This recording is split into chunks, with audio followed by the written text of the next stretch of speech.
Olá, eu sou o professor Peruca e essa é a aula número 1 da matéria de Conhecimentos Técnicos e Motores de Aeronaves. Vamos lá? Conceituação de aeronaves. Considera-se aeronave todo aparelho manobrável em voo que possa sustentar-se e circular no espaço aéreo mediante reações aerodinâmicas, apto a transportar pessoas ou coisas. É o que diz o artigo 106 do Código Brasileiro de Aeronáutica.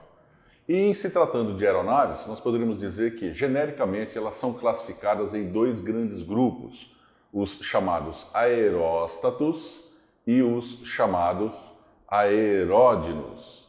Então, nosso objetivo agora é tentar identificar a diferença entre as aeronaves classificadas como aeróstatos e a classificação dos aeródinos. Para isso, nós temos que todo aeróstato é uma aeronave baseada no princípio de Arquimedes, da física e vulgarmente conhecido como veículos mais leves do que o ar. O Arquimedes, ele dizia que todo corpo mergulhado num fluido receberá um empuxo de baixo para cima equivalente ao peso do fluido por ele deslocado.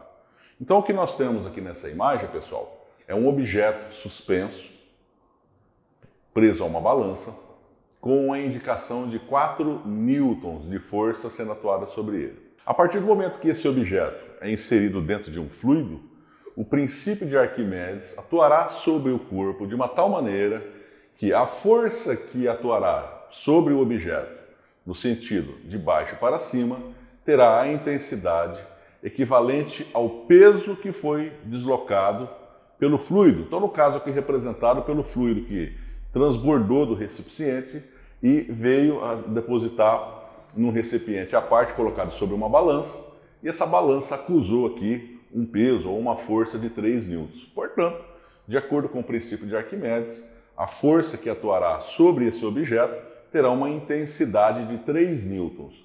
Como resultado disso, a gente observa na balança que a indicação anterior de 4 newtons passou a indicar 1 newton, ou seja, se nós tivéssemos deslocado aqui uma quantidade de fluido equivalente aos 4 newtons aqui originais, esse objeto então começaria a flutuar sobre a superfície do fluido.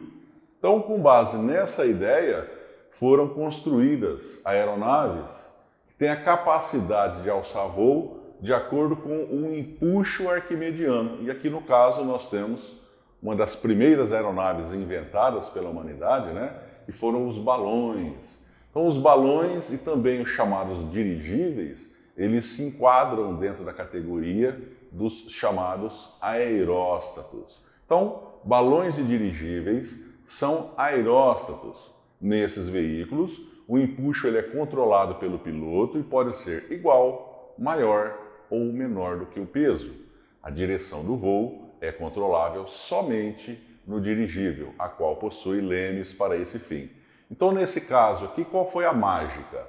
Esse equipamento, esse balão, ele foi enchido com um ar quente, através de um maçarico colocado aqui na gôndola, e esse maçarico ele proporcionou o aquecimento do ar que ocupa o interior do balão, e de acordo com o princípio de Arquimedes, o ar frio no exterior que foi deslocado pela presença do volume do próprio balão atuou exercendo uma força de empuxo, atuando de baixo para cima, mantendo então esse aeróstato flutuando no ar.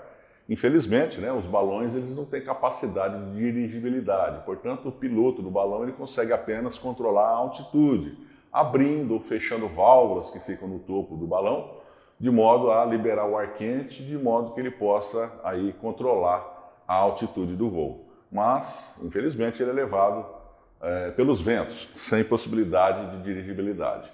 Já no caso dos dirigíveis, o processo de funcionamento é idêntico ao do balão. A diferença é que eles costumam usar um gás, pode usar o gás hélio, outros gases extremamente leves,